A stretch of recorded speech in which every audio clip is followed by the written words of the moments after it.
Hi, and welcome to At the Core, the intersection between fitness and neuroscience, where I have the joy and opportunity to speak to high performance movers and learn what they do best so that we can break it down for everyday life and something you can take away. Today's special guest is Enya White. Enya is a trapeze artist, writer, and an experienced and circus artist with over 10 years of experience. Immersing herself in the circus arts at a very young age, she discovered an entire world where she could be herself and loved it. Enya graduated from the National Circus School of Montreal in 2015. Her unique style of dance trapeze led her to join the creation team of Luzia by Cirque du Soleil. Since then, she took part in circus festivals as a judge and completed the teacher training program at the National Circus.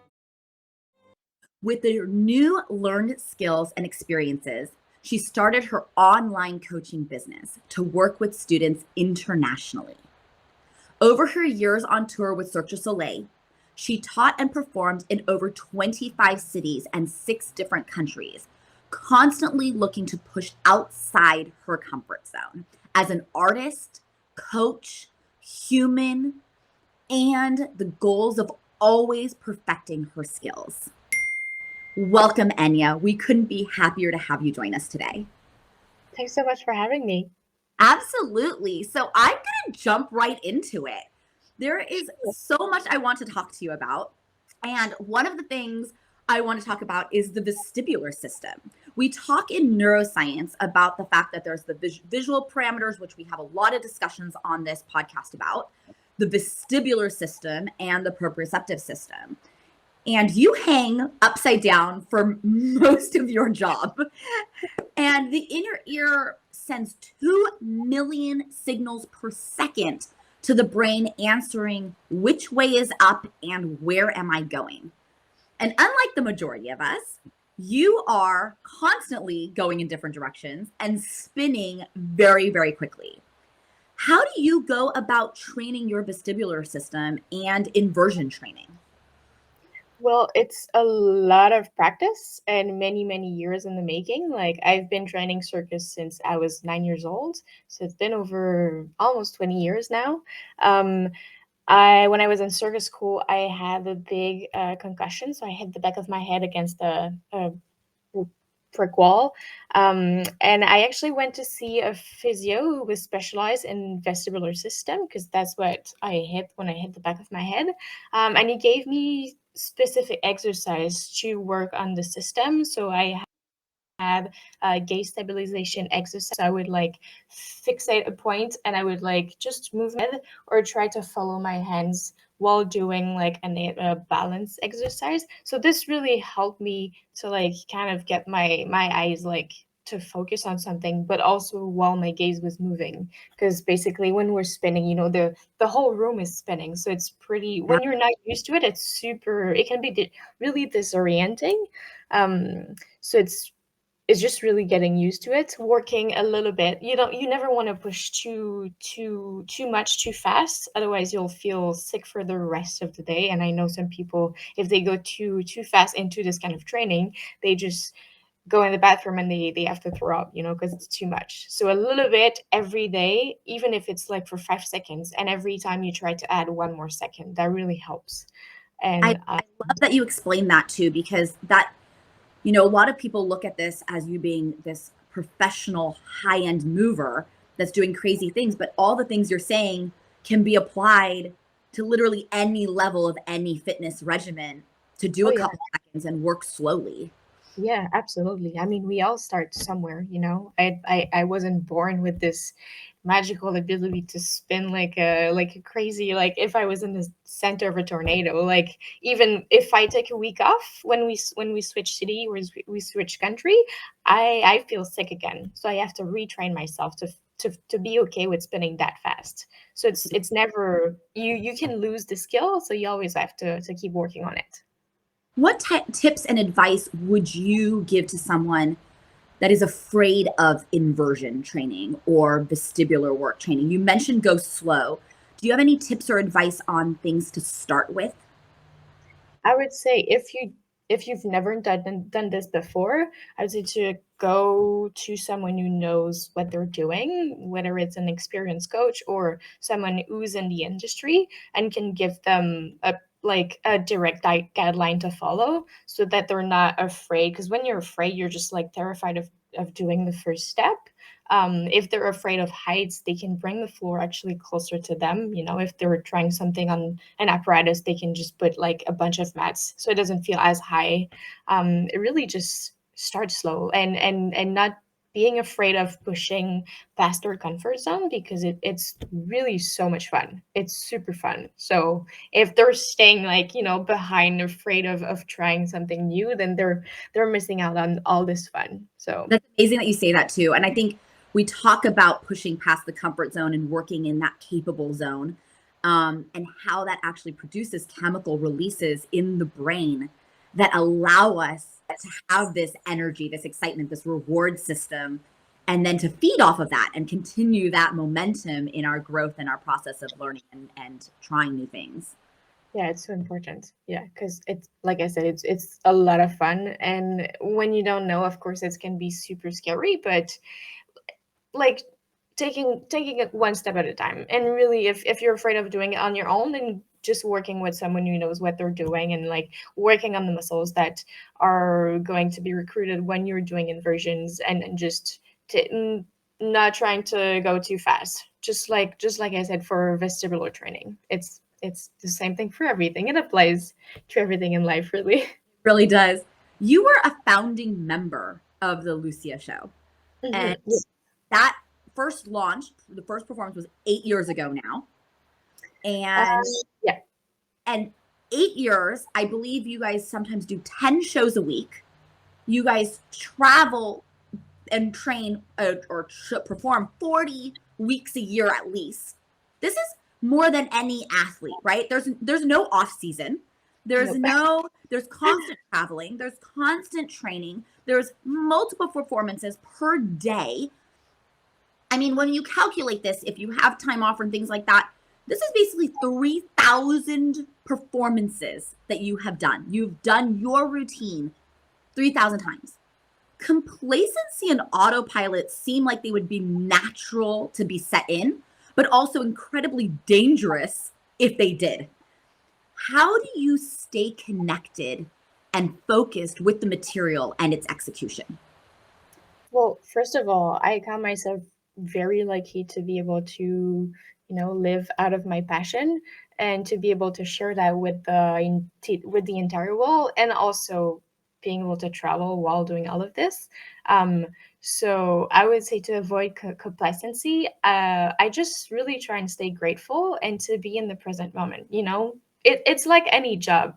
Some days I really don't want to put on a show and I don't feel like going on stage, but every time that I look out in the audience, I see 2,600 people, looking at me, and they're all there waiting for a human connection to be inspired. And once upon a time, I was one of these people in a seat watching a show, and I was inspired to become a circus artist. So you never know, like what one of your action can do to a little girl or even a grown-up person. Like it's yeah, never think that what you're doing is not important, and just really try to be in the moment, because that's how you can be really happy, because this way you won't miss out on anything.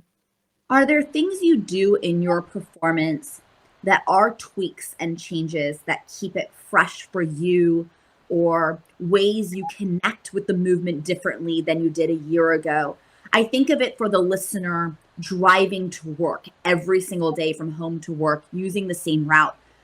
I'm sure all of us have been in the situation where we're talking on the phone and we get home and we don't remember how we got home. There's this autopilot in us, and that can become very dangerous when it comes to brain health and challenging ourselves and growing as individuals. How do you how can they reduce that complacency? How do you go about reducing those complacencies in those smaller stages? That's a great question. I would say every day, you wake up and you feel different. Some days you're gonna feel pretty happy, full of energy, and some other days you're gonna feel tired. So it's about like really connecting with your body and how you're feeling, and how can you use this to do the things that you're required to do. Like, I don't know, some days I'm gonna be sore, and so it's like, okay, how can I put on the same good performance, or how can I drive home safely, even if I'm like super tired, or my legs hurt because I've worked out too much. So it's like, yeah, or either like connecting with the breath, or really trying to connect with people in the audience, or really just trying to keep everything flowing, and just trying to see things with a fresh eye, like if it was the first time that I was doing it, even if it's not always easy, but that's how I try to approach it, because that's when I get the most out of it. You you mentioned, getting up in the morning and sometimes being energized and sometimes being sore and sometimes being tired. You are traveling. You are in different hotel rooms. You are in different beds. You're with different pillows that might leave your neck feeling not so happy. You might have neighbors in your hotel room that are a little louder. This is something people deal with all the time when they go for traveling or they have work trips. And yet it seems like their life halts for them, right? There's a moment in time where they're like, well, I'm going to be in a bad bed for 3 days and I'm going to be able to go back home and I just have to deal with this pain or soreness or, discomfort or loud music. But this is your life. And yet you have to perform at a level that could literally be death defying. How do you do that? What steps or stages do you take mentally, physically, spiritually, that you are able to come to a place where you are constantly in different situations and being able to thrive physically and mentally? Well, I have to say it's really cool to be able to travel this much, and it's super exciting, but it's like you said, it's not always easy of changing cities and countries, and you never know what you're gonna get. Um, like yesterday, we just landed in a new country, and it's like, oh, like the first night, the first day, it's always like, oh, okay, that's new. Okay, like I have to like find my bearings. I have to like make this hotel room like my new home. Like a home away from home. So it's I travel with a few things. Like I make sure that I've got my proteins. I've got heating pad for my back, so when I'm really sore, I just lay on it and it feels good. My husband's traveling with me, so he works on the same show, so it's pretty nice to have him by my side. It feels like I'm home, even though we're not home together. I have a few things that remind me of my hometown and my family. I travel with pictures. You just over time, just like any experienced travelers, you learn to carry with you what you know will make you feel more comfortable. And the first thing I always do when I arrive in a new place is I unpack everything, and I put everything away. Otherwise, I feel like I can't I can't relax. So once all of this is done, it's like, "Whew, okay, now I'm good. Now I feel much better." That's awesome. Well, and I think that that's the thing too, right? You make it your space, you make it a home, Oh you make yeah. it comfortable for yourself rather than living out of suitcases Yeah, constantly. yeah, yeah. It's a must. It's a must. And yeah, I have to do it. Otherwise, I just can't relax. And as quickly as I can, trying to find a routine. Going to the gym, like finding a supermarket or finding a restaurant I like, or coffee shops, and just really trying to build this life. Like here in Spain, we'll be there for the next 6 weeks. So I have to find a way to be comfortable. That's amazing. This adaptation is always really interesting to me. We've always been in times, we are always adapting to things, and people that adapt more quickly, with more resilience, with more creativity behind them, seem to feel more mentally comfortable, right? Their brain has less threat involved. We talk about with adaptation. For these types of things with adapting, you also obviously have to keep your body in tip top shape. You're always in different places. I've had the joy of getting to work with you when you were in town for your performance many, many years ago. Yeah. How do you go about this? Because trusting different professionals with your body, which is your paycheck, and being in different places where you need to train, how do you go about that? What do you look for? What are some of the things in your mind that you need to approach to know that that is the right place? Well, recently I started working with a coach online. So all I need, like, I've got his support. So all I need really is to find a place where I can just work out and I do things on my own. Um, in other cities, like sometimes we go to yoga studios, or like when we went to San Jose, we find Pilates studios. And so like Cirque has an array of professionals that they work with, because we're not the first show to come in Spain, and people have come before us. So there's always like this group of people that we know we can trust, and so it's always like they come as references. And we have physios on sites, and we've got massage therapists, and sometimes Pilates instructors that come on at the big top. So it's always, we always have options, and it's also like going with your gut. Like when you meet people, when you meet someone and you're like, I'm not sure I would trust them with my life, then you're gonna pass, and you'll find someone else. And yeah, I've got good people at home that I know I can trust. So That's you're really always like a phone call away, or video call, whatever. well. I know you are a creative mind. I know that you always like to push the boundaries. And I know that you always like to try new things in perfecting your skills. Mhm. Many a neuroscientist have said that creativity and growth comes from exploring the unknown. Challenging ourselves outside of our comfort zone is not natural for our brain. Our brain tries to avoid the unknown because predictability keeps us safe. Unpredictability tends to raise threats.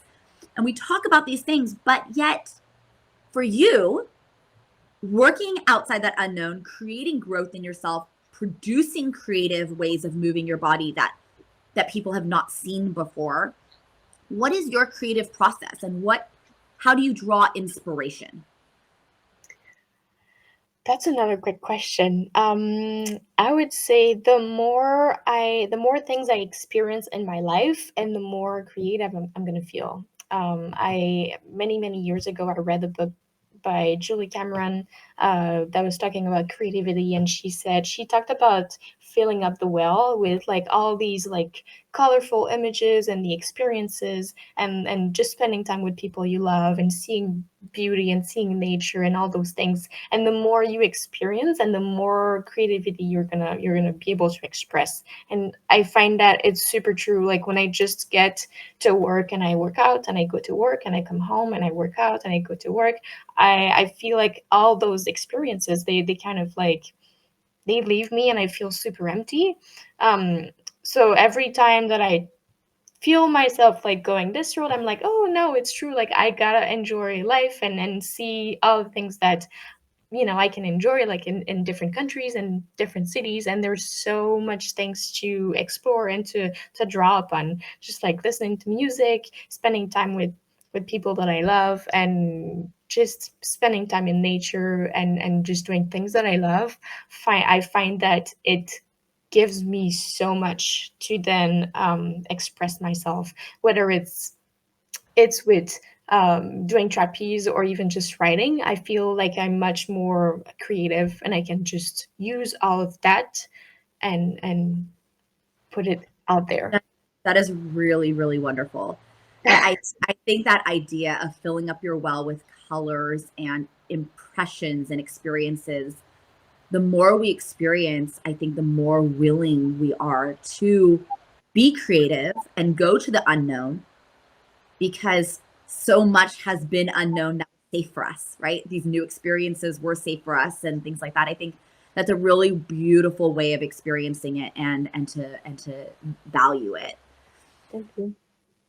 We have all had an injury or two. I think every single person listening to this has had some nagging pain or injury or something that has completely changed their life to avoid things. Physically rehabbing, I always tell people physically rehabbing your body is not going to produce 100% rehabilitation. Yeah. That there is a psychological process to that, because with injury potentially comes fear, comes protective measures, comes restraint. You've had several, I am sure, but most recently you have had a foot injury and you're now back to performing. Whether it be the foot injury that we talk about, whether it be, we mentioned the head injury that you had early on, or any other slew of things I'm sure that have come your way, you are still hanging from that trapeze 30 feet up in the air, spinning out of control 10 times a week. Yeah. How do you fully rehab, both physically and psychologically? Like you said, it's true. Like if you only focus on the physical part, you'll never go back to your 100% self. And I think that with each injury, you never go back to the person you were before. Of course, you gain a lot of insights and a lot of what's the word, wisdom from it, if you're able to learn whatever this experience had to teach you. But whenever an injury occurs, there's like this break that happens, and the it's like if the connection doesn't work the same way, the communication between, when I broke my foot, it's like there's this fear of like, okay, no, I know my leg is better, I know it's much stronger than it was before, um, but what if it happens again? What if this thing happened? What if I get injured and it's much worse? There's always this nagging fear behind. And so if you don't take a look at the mental side of injuries, which I think is a lot harder to work on, because it's, you have to go into this like dark part of yourself. And one way that I found was super helpful for me to deal with that was to write down my thoughts in a journal. Just write it down, and not judging myself for feeling certain ways, but just acknowledging how I was feeling, and being able to move on from whatever was happening in my head. And also doing some visualization of like seeing myself do trapeze, or do whatever I was doing while I injured myself, and being able to do it successfully without seeing myself fall or seeing myself slide and break my foot again, or doing whatever happened when that injury occurred. So I think it's really important, and it's not easy, but if you want to go back to how you were before and do even more maybe than where Yeah, you were come before. stronger. Yeah, exactly. You have to go through that process, and it's crucial. I think you said two things that I want to like pull apart a little bit more, because I hope that the listener really understands the critical aspect of two of the things you said, which is acknowledging it, and also this idea of moving forward. Hmm. You know, we often ignore our injuries. After we rehab physically and it's a knee pain still nags us, or we fear something, we try to put it in the closet, we try to shove it aside, which actually does not help us fully heal. Yeah, So, idea of acknowledgement and then moving on from it, and this idea of acknowledging it and not giving it too much base for conversation is really critical to that mental state. oh, for sure.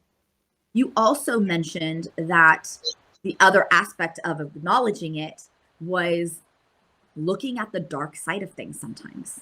You know, being able to visualize you doing things well. We talk about visualization a lot. Besides injury rehab, do you use the visualization technique to help you perform better, to help you connect with the movements? Yeah, yeah, totally. And it's something that I try my best to teach my students, because I think it's really important, like especially when people start in their sport or whatever they're doing. They're doing things, but they're not really present. They're doing things without necessarily thinking about what it is they're doing. It's like if I ask you, okay, what happened? What did you just do? And they're like, I don't know. So I find it really, really helpful for me, but also for them to really be there when they're doing the action and really connecting with each movement. Like what I do is I hang from my hands and I use all of my body to do things while being suspended 30-20 feet in the air, so if I don't know what I'm doing when I'm off trapeze, then there's a big risk that I won't be able to control all of my movements when I'm up there in the air. So I found that if I'm able to see exactly all the movements that I'm doing in the air while I'm off my apparatus, then it's like if I get even more training out of it, even without being on my apparatus. So it's something that's really easy to do. It doesn't take much time, but it's super powerful.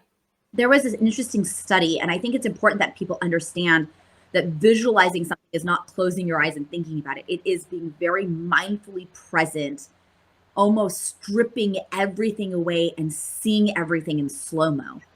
There was a study done with one group doing a quad contraction several times, several repetitions, several times a day. And they had another group imagine that they were doing a quad contraction with the same number of repetitions, same number of times a day. And then they did a biopsy of the quad on both groups and tested how much the muscle actually engaged and gained muscle structure. And it was 36% more for the people that actually contracted their quad muscles over that process of a month. And the people that visualized it got 23% more muscle gain. They didn't even contract the muscle, right? This was just their brain focusing on what should be contracting. So there are actual physical benefits to visualization, but it has to be done well. Yep. It's so interesting. Okay, Enya, I'm going to take you through a lightning round. I do this with every guest. Okay. And it's going to be your rapid fire, first thing that comes to mind. It's no judgment about it whatsoever. All right. So you ready for this? Sure. All right, here we go. Working out, morning, afternoon, or night? Morning. Sweet or salty? Sweet. Planks or squats? Ooh, squats. Shoes or barefoot? Barefoot. Coffee or tea? Tea. Beach or mountains? Beach. Music or silence? Music. Heat or cold? Heat. Inside or outside? Outside. Jasmine or peppermint? Ooh, peppermint. Spontaneous or planned? Planned. Learn something new or perfect something known? Oh my gosh. Perfect something known. Oh my gosh. Thank you so much, Enya. It was a huge privilege to chat with you. We covered so much, and yet I know that we could talk for hours longer and learn so much more from you. I want anyone that is listening that wants to learn from Enya. She has online coaching. She has her Instagram page and her website. She doesn't just work with people that want to fly high on a trapeze. She will work with any level of fitness. So reach out to her if you have questions, vestibularly, rehab, mental connections, anything like that. And yet, is there anything we missed that you would love to share with the audience, or something important that you realize that would be beneficial for people to hear? I mean, I would say if there's something that you're really curious to try, but you're a little bit fearful, I would say take that fear and transform it into excitement. That can really help you just take that extra step and step out of your comfort zone, and it's so worth it. You won't be disappointed. So just go for it. This is amazing. Thank you so much for taking the time out of your incredibly busy schedule to talk with me. Thanks so much for having me. Oh, of course. It was my joy and my honor. Life is much like performing on the trapeze. At times, it feels repetitive, but every moment is unique. When we face our fears and create, we are left with beautiful accomplishments. And hanging on by a thread may be all you need to pull yourself up and produce works of art. So, hope you learned so much from Enya, and we'll see you again on At the Core.